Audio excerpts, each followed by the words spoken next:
मेरे सोने ते कोढ़े चिट्टे गोरे नीले पीले रत्ते ते काले दोस्तों अस्सलाम वालेकुम। मैं हाँ जी तुहाडा अपना काकाजू तुसां सारा देते पे यूट्यूब चैनल काकाजू व्लॉग। क्या हाल वाल है? ठीक हो? मैं को लगता है तुसां मेरी कार में टैट फैट हो सो। जेड़ा बंदा सर्दियां कट गया वो टैट ही है। सब तो ज़्यादा खतरा इन्ना सर्दियों के है लोगों को, वो माशाल्लाह कट गए हुण कोई मार नहीं खाता। अज मैं तुहाडे वास्ते घिन के आया बड़ी ज़बरदस्त चीज़। ये तुसा देते पे सो ये मेरा इंतखाबी निशान नहीं है भाईजान, तुसा गलत समझ गए हो। ना ना ना ना, ये मेरा इंतखाबी निशान नहीं है, ये है भाईजान गाजर। शायद कहना इंतखाबी निशान होवे भी सही, तो मैं कुछ नहीं आख सकता। ई बारी बहु अजीबो गरीब निशान मिले लोगों को। ये है जी गाजर देते पे और रेड गाजर। अज मैं तुम्हारे वास्ते इस तो मुख्तलिफ गाजर घिन के आया, वो तो दिखावना चाहना। अल्हम्दुलिल्लाह सारे को काश थी हुई, तुसा देख सो पूरी वीडियो देख सो, मज़ा आसी। और इंशाल्लाह बिया एक व्लॉग आसी इन्हां गाजरां दी फसल ते कि फी एकड़ च इन्हां दी औसत कितनी है, बचत कितनी है, सारा कुछ वो इंशाल्लाह नेक्स्ट व्लॉग तो दिख लैसूँ। आज तो दिख लैने इस तो मुख्तलिफ गाजर। तुसा हैरान तो थी गए सो भी गाजर गाजर ही होंदी है, रेड ही होंदी है, तो इस तो मुख्तलिफ क्या बई होवे? ना ना, मुख्तलिफ हैं। अगर इंसान मुख्तलिफ हैं तो गाजरा भी मुख्तलिफ हैं भाईजान। हाँ जी, तुसा हैरान तो थी गए सो भाई बंदे काले तो सुने हैं ते गाजरा भी कालियां आ गई जी। ये वैरायटी न्यू वैरायटी असा काश्त की हुई है। मेरा अज दिल था कि तुहाको ये चीज़ दिखाऊं कि एक मुनफरद चीज़ है। और ये वैरायटी ये जिमें हुण अजकल इलैक्शन दी गहमा गहमियां लोगों के ये बीपी थले उत्ते हैं, उन्होंने वास्ते खास तौर पर यह गाजर बड़ी मुफीद है। तुहाडे बीपी को स्टेबल, तुहाडे जिगर को फायदा देसी, ठंड पुचे सी।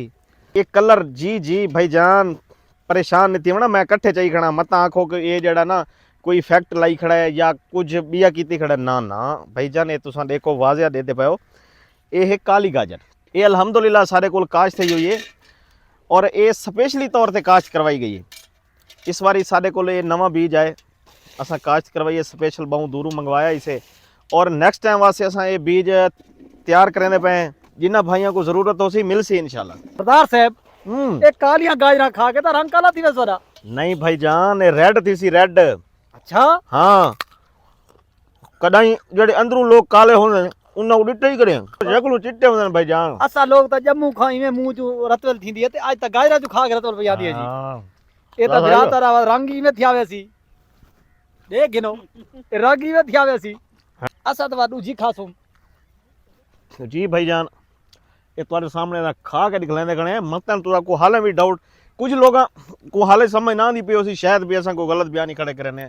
ना ना बाबा ना, असा तो को पूरा कैमरामैन को आखसो इंशाल्लाह तो को भैया गाजरा भी दिख लेने। और ये अगले साल असा स्पेशली सब तो ज़्यादा यही काश्त करनी है वैरायटी। अगर जेड़े दोस्त को चाहिए हो सी अगले साल बीज भी मिल सी और गाजरा भी मिल सी। जेड़े दोस्त चाहने उन्हें को जम्मू आम नहीं लभदा वो ये गाजर खावे चा जम्मू को भल वैसी जी। ये दे दे पे हो अल्हम्दुलिल्लाह सारे को वसी पैमाने ते गाजर मौजूद है। ये मेरे चाचा नूरे दे जम्मू दे बूटे तो एक मैं स्पेशल जम्मू पट ले हम तो उनकी पेमेंट थी हम।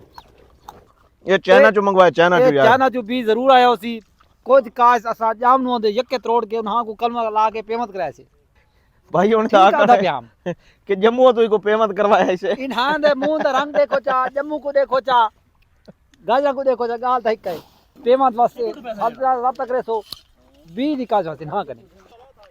आज दी वीडियो इथां ही मुकाने पे हैं। उम्मीद है तुमको साडी आज दी वीडियो बहुत अच्छी लगी हो सी।